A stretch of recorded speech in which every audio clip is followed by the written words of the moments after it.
My name is John Pasfield. The title of this reading will be John and Cassandra Video 8, Meeting Apollo Part 2. So here is my novella, John and Cassandra, Fair is Fair. Apollo is the big fellow in the middle. He is a god. The two little ones are the two humans, John and Cassandra. Here's the summary. Author John Pasfield contemplates writing a novel about the mythological figure Cassandra. Suddenly, he finds himself in the presence of her tormentor, Apollo, the god who seemingly as a whim has brought a catastrophic curse down on the head of an innocent human. John sees Cassandra as a mythical creature whose helpless situation epitomizes all that is wrong on the planet Earth. What a chance to confront a representative of the gods, ask him to explain such actions, and demand an immediate end to all the agony of the world. Well, we'll see how that works out for John. In this novella, John meets with the god Apollo 4 times in order to ask Apollo if he'll remove the curse which is placed on the human girl Cassandra. In each of the chapters in which they meet, the two converse in 4 different segments. So in this reading, I'll read 4 segments from chapter 4, the second meeting with Apollo. Let's go to page 19. Here we are. So the first meeting of John and Apollo. I could call it a dialogue, but we'll see who does most speaking. You know, John, I find it interesting. I find you interesting, something new in my life. I have lived for thousands of years, for many millennia, as you claim to measure time. Yes, claim, John, as I don't believe that you are human. I have decided that you are a god in disguise. You are teasing me in some unfathomable way, a rather irritating way, as I told you when last you were here. I am Apollo, I am a god, and I am not going to put up with being pestered, as seems to be your mission, to relieve such a minor curse on a mortal girl. Okay, well, John didn't get to say a word there.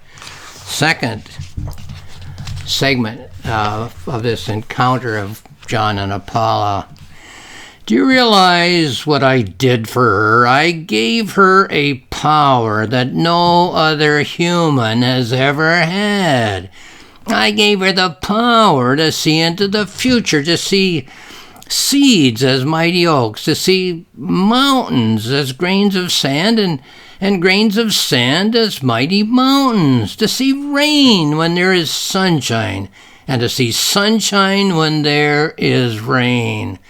The point that I wanted to make to her, the gift that I wanted to give, is the knowledge that no matter how bad things get, no matter the human griefs or trials, there will always be a future, and you will be there. But now, I hope the girl will suffer. I hope the future, which I don't control, of course, will be a cruel and miserable place for her to dwell.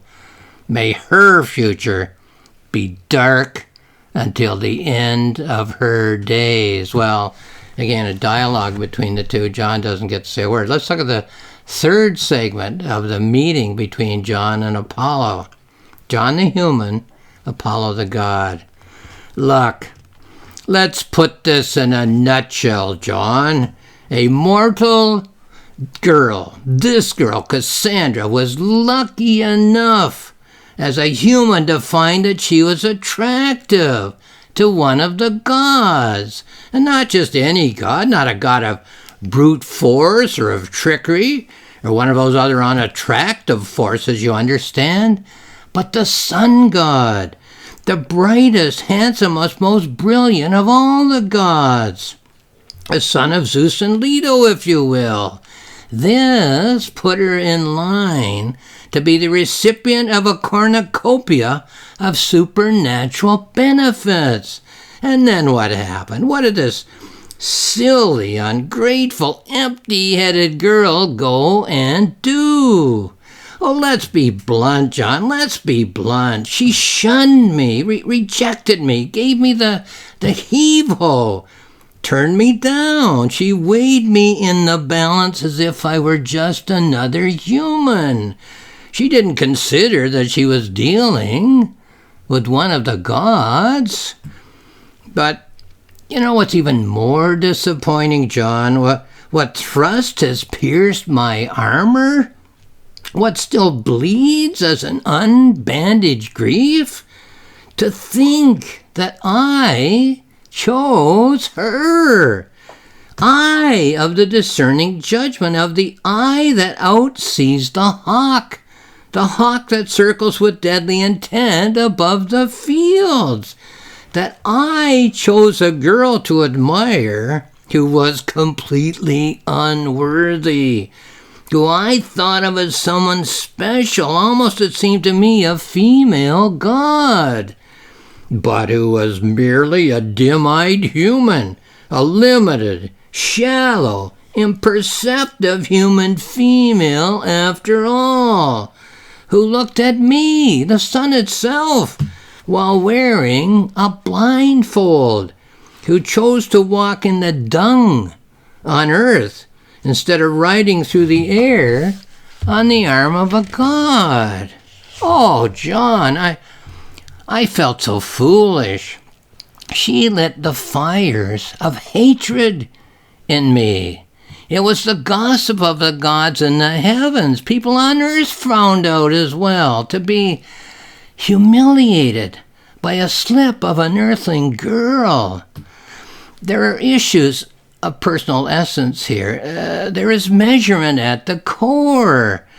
To have seen light where there was darkness, to have seen sun where there was rain.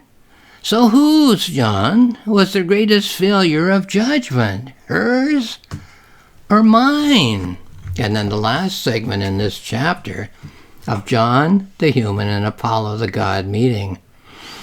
I have always been very successful with mortal women. Their resistance invariably melts at the sight of me. Can you imagine what it feels like to have all of the attributes of a god and still be rejected? From the looks of you, John, I don't believe that you could possibly understand what I could mean. This girl, this slip of a thing, this merely human entity, this wretch, this Cassandra that you ask about, this little miss I am a creature above the gods, was the first mortal to take a pass on me. The relationship was a minor one, John, but a lesson must be taught. And being a god, I have ways to make her pay. Okay, here's my note about this. In any story which combines the human and the supernatural, the writer's dealing with two realms. All of the writing manuals, and presumably all of the writing teachers, tell writers that they should write about what they know. Well, I think we would all agree that most human beings know a lot about what it is to be human. However, not all of us would agree whether or not we humans know very much about the supernatural.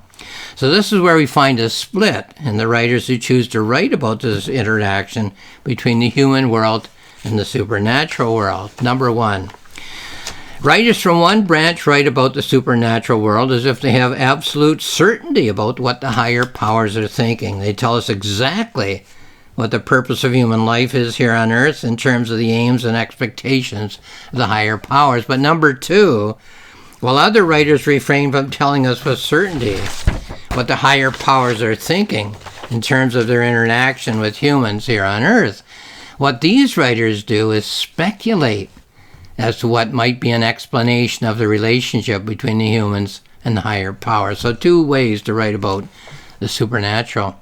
With that distinction in mind, I shall leave the topic with a question.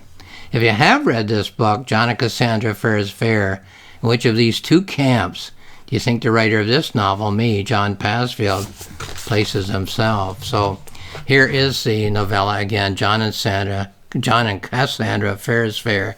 It's found on Amazon, where there's more information. My publisher's website is roxmillspress.com, where there's more information. On my website, johnpasfield.ca, all one word. There are 2 free books, 2 books of free access. A planning notebook, in which I do just that. I plan and write the novella.